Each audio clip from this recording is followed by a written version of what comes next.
You have been given a chance. One single opportunity. Just for you, little one. You don't have to endure the tribulations about to be unleashed. You can escape all of that misery. All you have to do is listen to my voice. As before, it begins the same.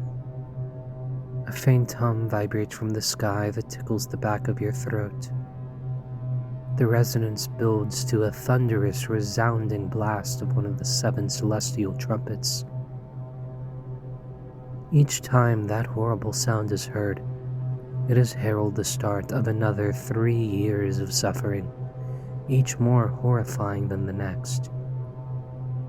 4 times has the trumpet sung its song.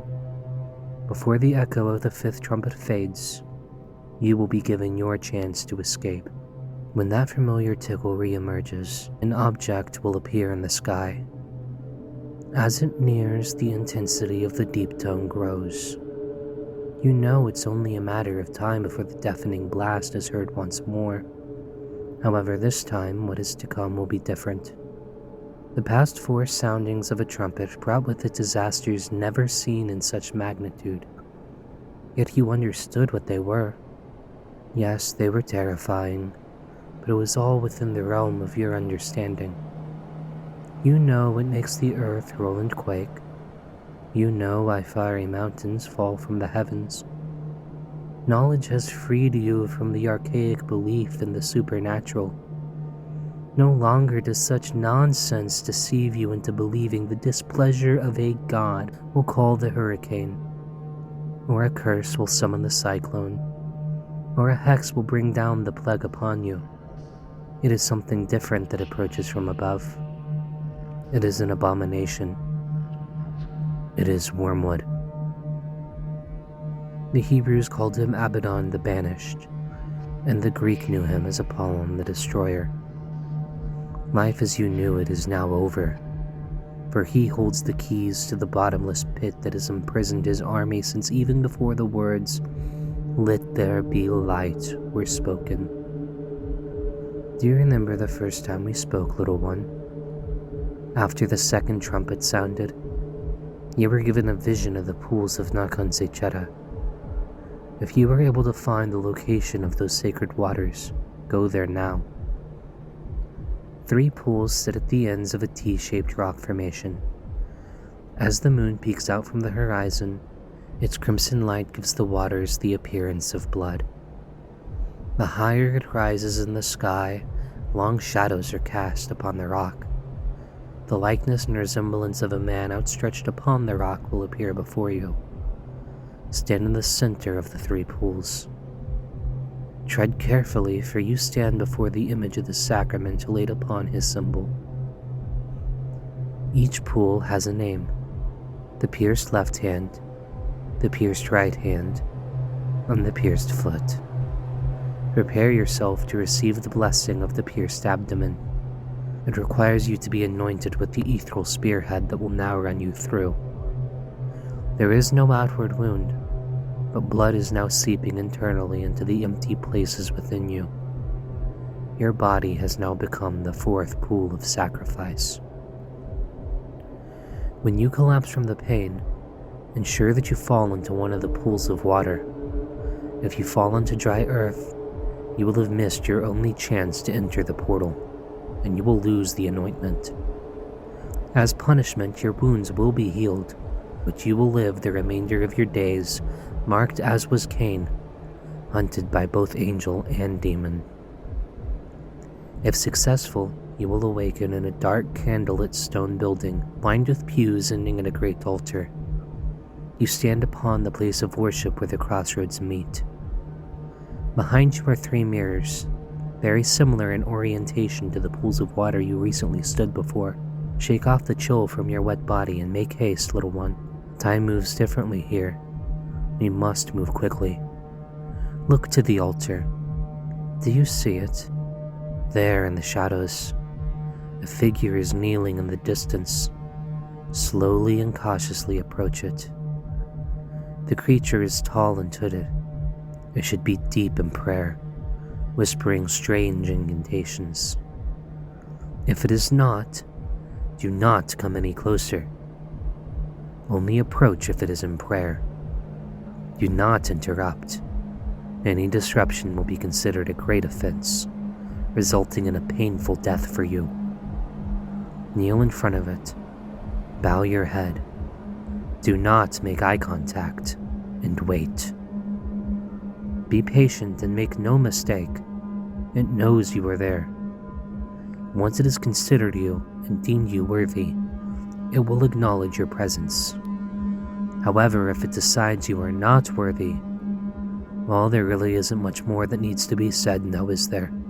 It will ask you, "Why have you come for me?" Quickly tell it, "I seek passage over the bridge." It will take its time before answering. "You lack the knowledge to accomplish such a deed." Be brave, little one.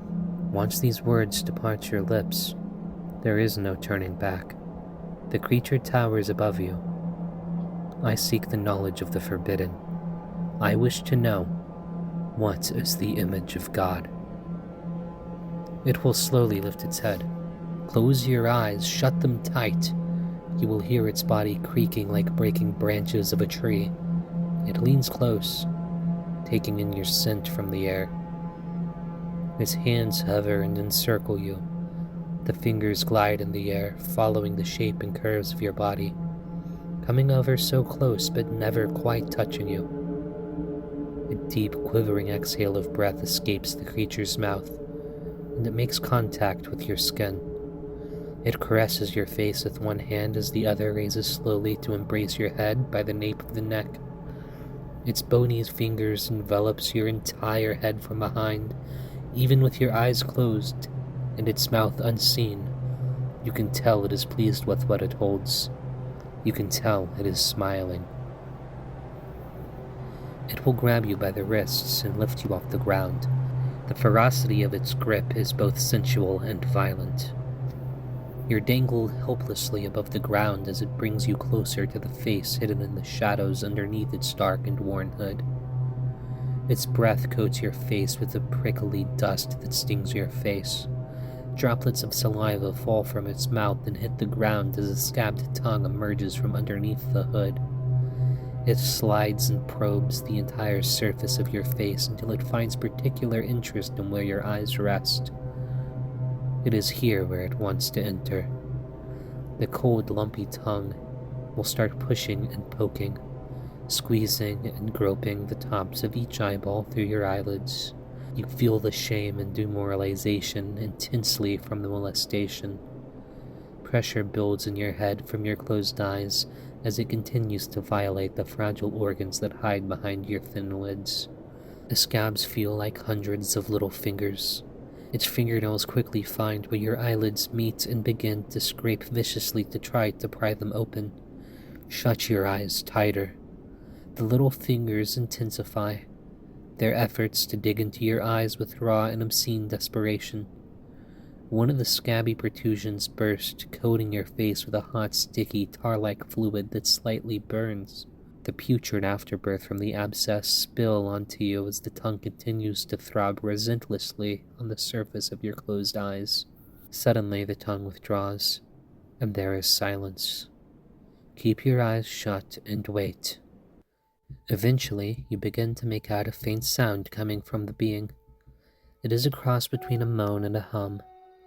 It is not quite a voice singing, as there is no melody to the sound, but like melodic singing, there is a flow to the tones, and vibration in the intonation. Listen carefully, and the words will emerge for you to hear. "It happened after the sons of Adam had multiplied in those days. The angels and children of heaven beheld them, and some became enamored with the image from whence he was created. They had conspired amongst each other, and said, 'Come, let us select for ourselves from the progeny of men.' And so we were drawn unto them by unstable hunger and thirst, a sensation unfamiliar to our kind.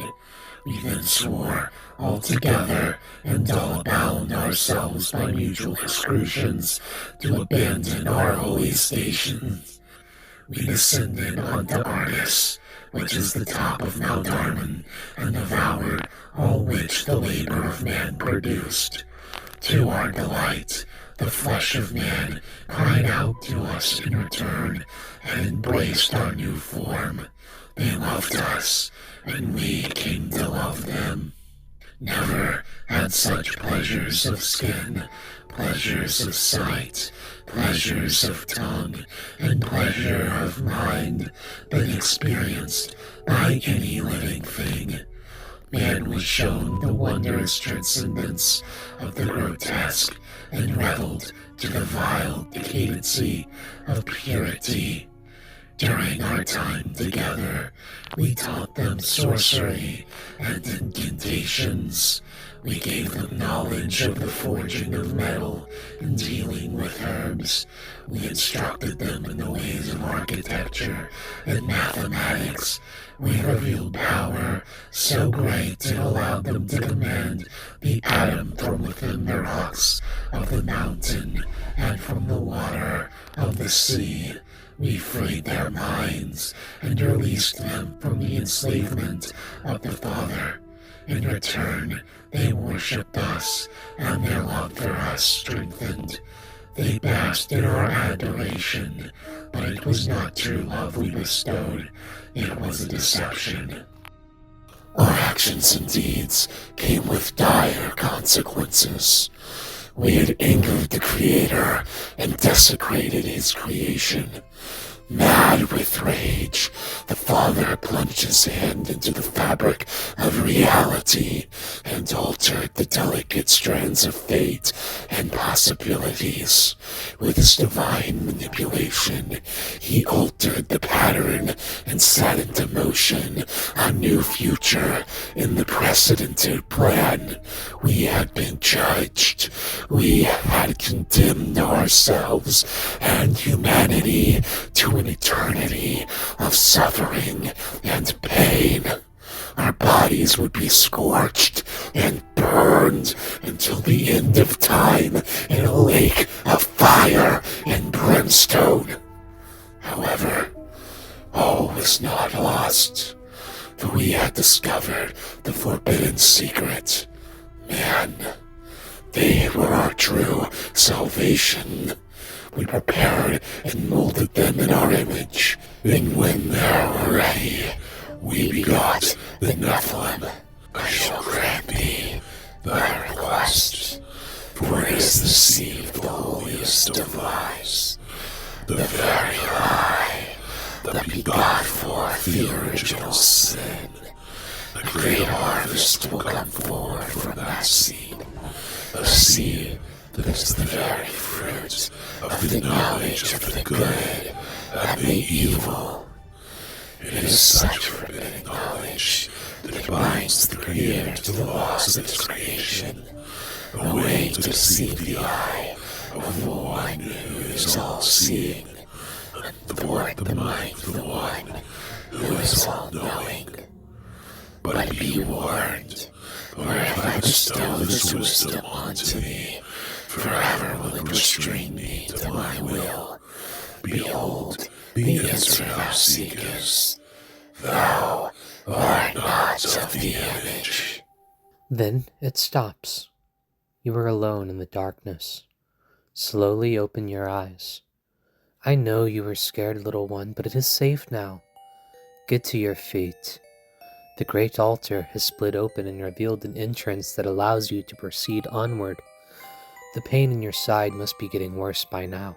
I can see a protrusion the size of an apple has formed on your side. You don't have much time. Enter the altar and move on. You enter a large opening with a dark ravine separating you and the structure containing stairs leading up to what appears to be a temple.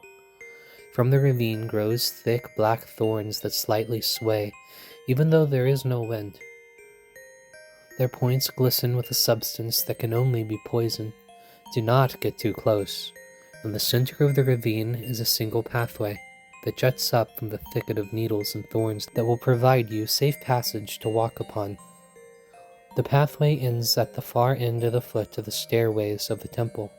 At the top of the stairs there will be 4 thrones, where the ones known as the 4 living creatures reign. They are covered with eyes, in front and in back, and they look down on you with an unnerving, mischievous stare. The first living creature is that of a lion. The second is like an ox. The third will have the face of a man, and the fourth is like a great eagle. Each of the 4 living creatures will have 6 wings covered with eyes all around, even under its wings. At the foot of each creature, a body on its knees chants continuously before them.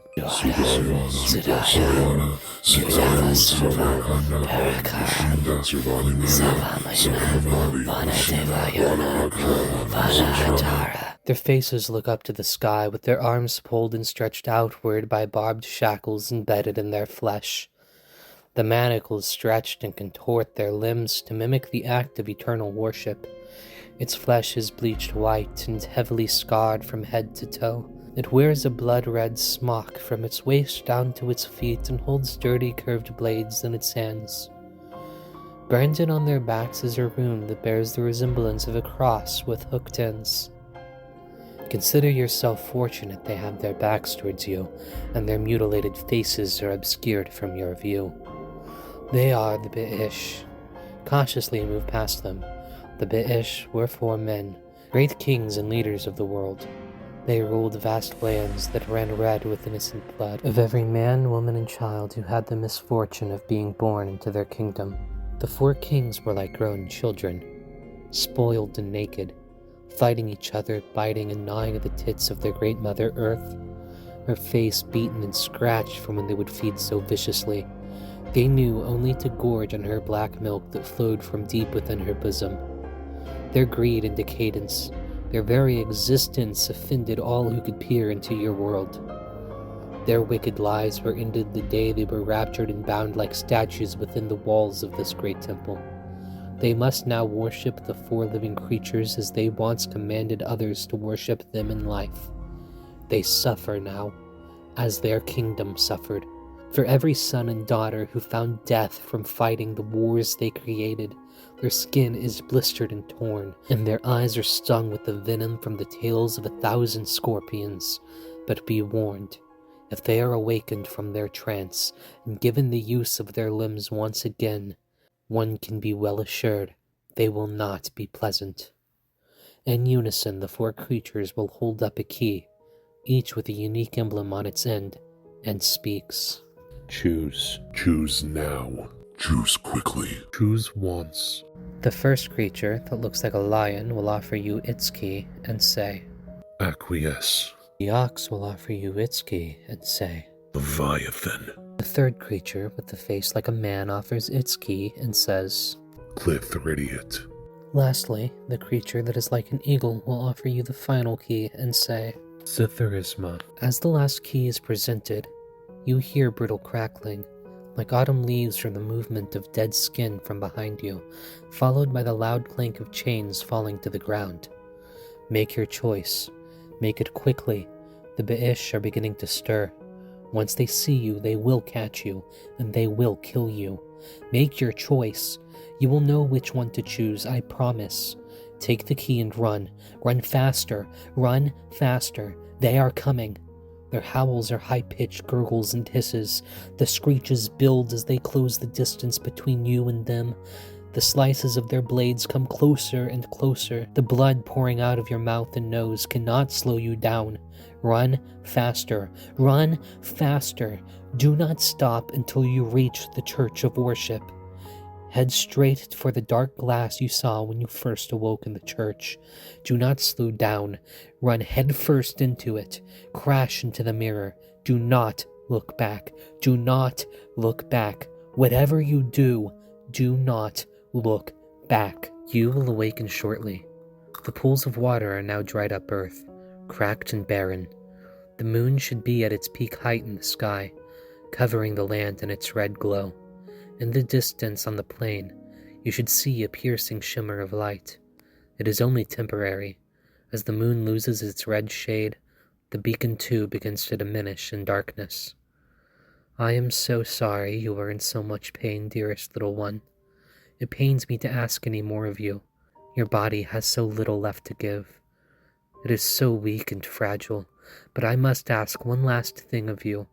One final plea I must beg of you. You must reach that beacon of light in the distance before the last of the red moon shines down upon it, or you will be trapped. I am here for you. Push aside all of the pain and despair. Listen to my voice and use everything you have left and get to that light now. Abaddon is here. Even from miles away, his arrival knocks you off of your feet. Get up, little one. There isn't much time. Abaddon is near, and his thoughts are of nothing but you. You see the brilliant beam of light shoot up into the sky. The source of this powerful beacon comes from an archway standing on an empty plain. Within the archway is a massive and majestic door standing in the emptiness. With the key in hand, you must get that door open before the red moon shines down upon it no more, and any hope of saving you is lost forever. Ignore the wheezing sound you make when you breathe. Pull open that door. The blood from your mouth is everywhere, making it hard for you to get a good grip on the door handle. Pull harder. You only need to open it enough for you to squeeze through. The light is almost gone. Pull, pull, pull. You did it! Get in and shut that door as fast as you can and lock it. The light is gone. It is done. If you place your ear to the door, you may hear something that sounds like buzzing or fluttering, a sound that could only be made by the flapping of a million wings. There will be scraping, and there will be beating on the other side of the door. Then only screams. Behind you is a long dark tunnel with a light at the end. Walk into the light and claim your reward, my little one.